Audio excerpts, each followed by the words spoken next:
So hello friends, ఈరోజు మనలో topic ఏంటంటే ఏపీ 2022 10th క్లాస్కి వచ్చిన స్టూడెంట్స్కి ఈ వీడియోలో ఎలా చదవాలన్నది ఏ స్ట్రాటజీ గురించి వీడియో అనమాట. సో అందుకని ముందు మన ఛానల్ని ఫస్ట్ టైం చేస్తే మన ఛానల్ సబ్స్క్రైబ్ చేసుకుని పక్కన బెల్ ఐకాన్ క్లిక్ చేసి ఆల్ ఆప్షన్లో పెట్టుకోండి. అలాగే వీడియో ఇస్తే లైక్ చేయండి, మీ ఫ్రెండ్స్కి కూడా షేర్ చేయండి. సో 10th క్లాస్ గురించి ఎటువంటి అప్డేట్ వచ్చినా సరే మన ఛానల్లో పోస్ట్ చేయడం అనేది జరుగుతుంది అనమాట. సో 10th క్లాస్ కోసం టెక్స్ట్ బుక్స్ లేవని ఫీల్ అవుతుంది వాళ్ళు కూడా నేను ఒక వీడియో చేయడం అయితే జరిగింది. ఈజీగా పీడిఎఫ్ డౌన్లోడ్ చేసుకోవడానికి మీకు ఇంట్రెస్ట్ ఉంటే చెక్ చేయండి. సో టాపిక్లోకి అయితే వచ్చేద్దాం. మీకు తెలిసిందే ఇప్పుడు ఏపీ గవర్నమెంట్ గురించి. ఇకపై వచ్చే ఎగ్జామ్స్ కూడా మీకు స్ట్రిక్ట్గానే ఉంటాయి.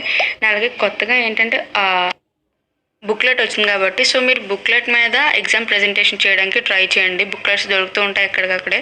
సో మీరు బుక్లెట్ మీద ఎగ్జామ్ ప్రెజెంటేషన్ చేయడానికి ట్రై చేయండి. అండ్ అలాగే ఏదో యావరేజ్గా చదివి ముందులా ఉంటుంది కదా అలాగా అని అనుకోకూడదు.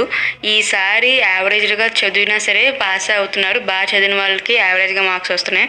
సో మీరు ఎంతో బాగా కష్టపడితే కానీ మీకు మంచి మార్క్స్ స్కోర్ చేయడం కంటే చాలా ఒక మంచి స్ట్రాటజీ అయితే నా దగ్గర ఉంది. అది మీరు ఇప్పటి నుంచి ఇంప్లిమెంట్ చేస్తే మీరు ఖచ్చితంగా మంచి మార్క్స్ స్కోర్ చేయొచ్చు. బట్ ఈ వీడియో లెంత్ ఎక్కువైపోద్ది కాబట్టి ఈ వీడియోలో చెప్పట్లేదు. ఇంకో వీడియో చేశాను. సో ఆ వీడియో నేను రేపు పోస్ట్ చేస్తాను అనమాట. అందరూ కూడా చెక్ చేయండి.